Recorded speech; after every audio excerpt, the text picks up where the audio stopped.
Good morning. It's Friday, August 9th. The multi-front war in the Middle East is now 308 days old. I'm Jonathan Schanzer, Senior Vice President for Research at Foundation for Defense of Democracies. Welcome back to the FDD Morning Brief. A special thanks to my FDD colleague, Rich Goldberg, who took the wheel here at the FDD Morning Brief while I was on a flight home from out west. One of the great things at FDD is the depth of our staff. Between Rich, Jonathan Conricus, Enya Kraveen, and David Daoud, we've been able to keep this program going seamlessly when I'm out on travel. And then there's the production team of Michael Abney, Lilia Goffberg, Natalie Ekenau, and Aaron Blumenthal, who labor behind the scenes to keep things going every Monday, Wednesday, and Friday here on the FDD Morning Brief. A sincere thanks to all. Our guest this morning is Ilan Berman. Ilan is a longtime friend of mine. In 2016, he and I traveled together to China, and we had a chance to visit the now infamous Xinjiang province, ground zero for the Uyghur genocide. But today we're going to talk about Iran and Russia, Ilan's area of expertise. We'll catch up with him in just a few minutes live here on the FDD Morning Brief. If reports are correct, Iran may have just blinked first. The Islamic Republic may have balked in the face of American and international pressure not to attack Israel. You'll recall Supreme Leader Ali Khamenei promised harsh punishment for the Mossad's alleged assassination of one of his favorite psychopaths, Hamas leader Ismail Haniyeh, in the heart of Tehran. The Israelis established a modicum of deterrence by taking out two top terror leaders with lethal precision. Israel also vowed to strike back hard if Iran attacked. But we all know what did the trick. Good old-fashioned American pressure. I'm talking about open threats coupled with the deployment of American assets and expedited weapons deliveries to Israel. The message was clear: attack Israel and face serious consequences. Newly installed President Masoud Pezeshkian is now the fall guy. State-run media in Iran say he implored his genocidal boss to not strike Israel for fear of sanctions. He reportedly wants to keep Iran's economy intact. I don't buy it. It was the fear of U.S. and Israeli force that convinced Khamenei to slow his roll. So here's my takeaway. Iran can be intimidated. To halt future Iranian aggression, the White House needs to bare its teeth and growl while giving Israel everything it needs to also appear foreboding. I know this thing is far from over. Iran could still attack. Hezbollah may still fight Israel without Iran, and it could get ugly. But take note, Iran can be intimidated. Here's hoping the White House is paying attention. In the meantime, the White House issued a statement last night. It was issued with the governments of Qatar and Egypt. They're pushing for a ceasefire to end all ceasefires with Hamas. First, let's acknowledge neither Qatar nor Egypt deserve to be included in this diplomatic effort. Qatar is a financial and political patron of Hamas. Egypt has been running a network of tunnels along the Gaza border. These tunnels have been Hamas's weapons supply line for years. I see zero accountability for either terror-supporting state. That's a cringe-inducing look for the White House. Then there's this. With Hamas on the ropes and a victory within reach, the only reason Israel should cut a deal would be to get back the hostages, all of them. But even that must be done on Israel's terms. Hamas is now demanding the release of Marwan Barghouti, the arch-terrorist serving multiple life sentences in an Israeli jail since the Second Intifada. He's got a lot of Israeli blood on his hands. Hamas wants him to run Gaza. Fat chance. The Israelis should do everything possible to secure the release of the hostages, but it cannot come at the expense of the wider war aims. We could be close to an endgame here, folks. Israel needs to stick to its guns. Literally, a little more military pressure, and we could finally, at long last, see an end to the Gaza front. But be prepared. This is still a regional war. Iran is fighting this war on 6 other fronts. This thing is far from over. Now for your headlines. Headline 1, reports continue to swirl about the possible outbreak of a third Lebanon war. The UK is prepping for evacuation. The BBC reported on Wednesday that more than 1,000 British troops are on standby in the event that British citizens need to be extracted from Lebanon. Hundreds of troops are in nearby Cyprus, with hundreds more in the UK ready to deploy at a moment's notice. Canada is also taking precautions. Yesterday, the Canadian Foreign Ministry said it's pulling the children of Canadian diplomats out of Israel. Ottawa is temporarily relocating the kids and their guardians to a third country. Apparently, Canadian diplomats in Ramallah and Beirut don't have dependents living with them, so they are already taken care of. Headline 2, Turkey formally requested to join South Africa's case at the International Court of Justice, alleging that Israel committed genocide in Gaza. Ankara submitted the paperwork on Wednesday. Turkish Foreign Minister Hakan Fidan, the former intelligence chief who welcomed Hamas into the country more than a decade ago, made the announcement on X, expressing outrage that Israel continues to allegedly kill Palestinians with impunity. Let's be clear, Turkey is a state sponsor of Hamas, an accomplice to Iranian money laundering, a facilitator for ISIS, and a headquarters for Muslim Brotherhood. Kleptocratic Turkish President Recep Tayyip Erdogan has driven this once great country into the ground, both economically and politically. It's my hope that one day the Turkish people take him to court for his crimes. Let's hope that day comes sooner rather than later. And headline 3, Iran executed at least 36 prisoners within 24 hours this week. These are record-breaking stats. According to the Norway-based nonprofit Iran Human Rights, the last time the regime carried out mass executions like this was 2009. Shockingly, the regime executed a 34-year-old man on Tuesday in connection to the 2022 Women Life Freedom protests. He was reportedly killed without notice to his family or his lawyer. Here's the predictable part. Iran's new president, Masoud Pezeshkian, was supposed to be a moderate and a reformist. Once again, the genius Iran analysts in Washington have it totally wrong. Since the runoff in July that secured Pezeshkian's victory, Tehran has executed at least 87 people. That brings the total number of executions in Iran this year to at least 345. All right, it's time for my interview with Ilan Berman. Ilan is Senior Vice President for a great shop in town called the American Foreign Policy Council, or AFPC. He teaches at Missouri State University. He's written in all the country's top publications. He's the editor of 6 books and the author of 6 more. He speaks Russian and he tracks Iran like a hawk. Let's hear what he has to say now, live on the FDD Morning Brief. Welcome, Ilan Berman. Oh, thanks, John. Good to have you. Good to be All here. right, let's start with this question. Has Iran blinked first? I mean, what happened here in your estimation? So I think it's hard to say. And the problem with a question like that is, there's a 50% chance that I'm going to be wrong. I think that dynamic has kicked in. And to me, John, you and I have known each other for a long time. I love pop culture. There's this great 1999 movie called Deterrence with Kevin Pollak. Different scenario, doesn't involve Iran, involves Iraq, but it really lays out something of the dilemma that I would imagine the Iranian leadership is having now, which is that if a crisis happens and you have to plot a retaliatory response, time doesn't actually work in your favor, because time allows your adversary to develop strategies, your enemies to amass, your enemies to articulate what they're going to do in response, and it kind of constrains your options. And so what you said at the top, I think, is exactly right, which is that the Iranians went out on a ledge saying that they were definitely going to retaliate for the presumed Israeli assassination of Haniyeh.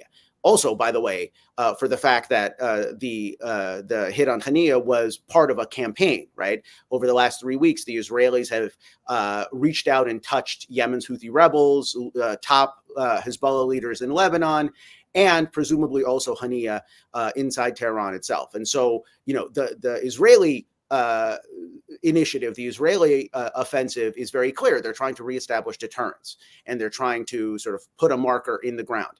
What the Iranians have to do, at least presumably, is to show that Israel isn't eating their strategic lunch. But the longer they wait to have a retaliation. And by the way, there's also another scenario, which is not just that they don't retaliate, but maybe they retaliate and it fizzles. And then they look even worse. And so Iranian options, as we move forward in time, tend to get more and more constrained, not more and more liberated. That doesn't mean they're not going to do something, but time isn't working for them. Well, that's good to hear. What about the role of Russia? We're hearing that Russia was providing Iran with additional missile defenses, but it was also reportedly warning the Iranians not to attack Israeli civilian targets. What went down here in your estimation? I think this is really a lot of inside baseball, and it highlights how the Russian-Iranian relationship has changed over the last few years. Because for a quarter century or so before Russia's military misadventure in Ukraine, Russia was the senior partner in that tandem. Russia was carrying Iran's water in multilateral institutions like the United Nations, was using its political throw weight to dilute international sanctions. But Russia has now become the supplicant. Russia has relied very, very heavily on Iranian war material, including drones, including blueprints for drones that it can build them itself over the last couple of years to sustain its military offensive in Ukraine. And so I think this is what you saw Russia do in terms of providing equipment to Iran for a potential counterstrike is very much a function of that. It's Russia saying, we owe you, we're going to pay you back. But the diplomatic signaling out of Moscow is something very different, which is Russia over the last decade has built up pretty significant equities, not just in the Eastern Mediterranean, but also in North Africa. And there's a worry in the Kremlin that these equities will either be destabilized or erased entirely if there is a regional conflict. And so at the same time as Russia is providing weapons because it has to, because it owes Tehran, it's also sending a signal, hey guys, this is probably not a good idea. Don't do this. Yeah, and I think it's probably also worth noting that Putin has this sort of strange relationship with the Israeli government. There is sort of an understanding. There's I guess about 1 million Russian Jews living in Israel, and Putin sees himself as kind of like their godfather or something. He doesn't want all-out war with Israel, given that this is part of his kingdom, I guess, in some shape or form. But actually, let me ask you, I mean, what do you think about this thesis? We all know it, that there's a growing axis between China, Russia, and Iran.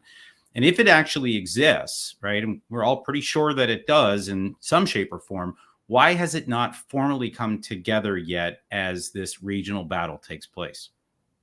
Well, so I think it has come together in some ways. And so you've seen over the last couple of years, certainly at the height of the COVID pandemic, that at least in the informational front, the Russians and the Chinese and the Iranians were actually coordinating very closely in terms of messaging to shift blame from China to the West for the pandemic, messaging to cast doubt on the efficacy of Western vaccines and things like that. And you've seen that continue. And so you see Iranian outlets, you see Chinese outlets talk about how the global South is being impacted by Russia's war in Ukraine, and everybody should just let Russia run rampant over Ukraine. And so, that does exist in some way. And you're seeing military exercises also, right? You're beginning to see trilateral military exercises. There's also the question of North Korea, which is sort of off in the corner to the extent that North Korea can plug into this emerging entente. But the word alliance actually carries a lot of meaning because alliance suggests permanence. And I think it's actually better to talk about alignment. Because when you look at Russia, when you look at China, this is a relationship that, at least purportedly now has no limits between Vladimir Putin and Xi Jinping. And yet, historically, this is anything but a stable relationship. They have territorial borders that are contested. They have resource tussles that are going to be reactivated because the Russian population is declining and the Chinese population is rising. So the question to me is that you may be seeing this sort of alignment in the near term, but over the medium term and the long term, I think it starts to fall apart. And if we're smart, and that's a big if we're smart, we should be thinking about how to drive wedges into this burgeoning partnership, because it's a partnership that is anything but permanent. Yeah, I think you're right. I think there are fissures that we can absolutely exploit. I want to circle back to Iran, and I want to ask you, I think, a simple but yet complex question, and that is this. What is Iran's strategy here? I mean, we talk about the Ring of Fire and how that could be activated, multiple fronts attacking Israel 360. Are we eyeing a nuclear breakout? Will the regime stand down after 10 months of fighting, or is this only going to escalate? I mean, I'm still having a hard time reading what the Iranian strategy is. What's your take? No, I'm sort of in the same place. And I tend to think that may be, I'm having trouble reading it also. And that may be because the full contours of the strategy are not even visible necessarily to the Iranians themselves, because we have to understand the evolutionary arc that we've seen over the last year. Right? Last summer, before the events of October 7th, the Iranians were dealing with massive problems. They had a domestic problem dealing with this groundswell of disapproval that was sparked by the September 2022 death in custody of the Kurdish Iranian activist Mahsa Amini, but it very quickly morphed into this much more fundamental rejection of the regime. So they had a domestic problem. They had a regional problem because the Abraham Accords at that time were moving very, very quickly. There were likely to be additional entrants, and the Iranians were geopolitically sidelined. And there was an international problem, which was that even though there's been a tremendous amount of disagreements up until now about how to deal with the Iranian nuclear program, even adherents or folks who were boosters of the 2015 deal were coming around to the realization that the hour was getting very late in terms of Iranian nuclear development, and some more resolute action had to be taken. And if you fast forward from there, you realize that the Iranians are in a much better strategic place now. They're nobody except you, John, nobody's really talking about Iranian human rights. Nobody's really paying attention to the human terrain within Iran. In fact, the regime is in the process of instituting new and draconian social strictures because it feels able to do so. Social control plans like Noor and the new one, Tuba. All of this is a sign of confidence by the regime that they can control the population, even though they're discontented. The Abraham Accords are interrupted, at least temporarily. There doesn't seem to be, even though people like Dennis Ross are writing, very compellingly about the logic behind an Israel-Saudi normalization deal, that's not in the cards, at least for now. And a lot of it has to do with the Israel-Hamas war in Gaza. And internationally, we're all concerned about the Iranian nuclear program, but nobody seems to be making plans about it. So what you've seen is, I think, the Iranians realizing that they're no longer on the defensive, they're now on the offensive. But the full contours of what they want to do, what they want to accomplish in the region, frankly, I think it's a pickup game. Well, then let me ask you this. What's the best thing for this White House or the next White House to do if they want the Middle East to go back to relative calm? Is it a credible use of American and or Israeli force, as I just suggested, or do you think that there could be another way out of this? Well, there's a couple things, and at the risk of sounding wonky, let me throw out some poli-sci terms here. Right, one is extended attribution. Iran has built credibility, fundamentally credibility, also massive threat potential in the region by having this ring of fire, having this what the military calls the ITN, the Iran Threat Network, right, which is proxies everywhere in a crescent around Israel, but also even beyond.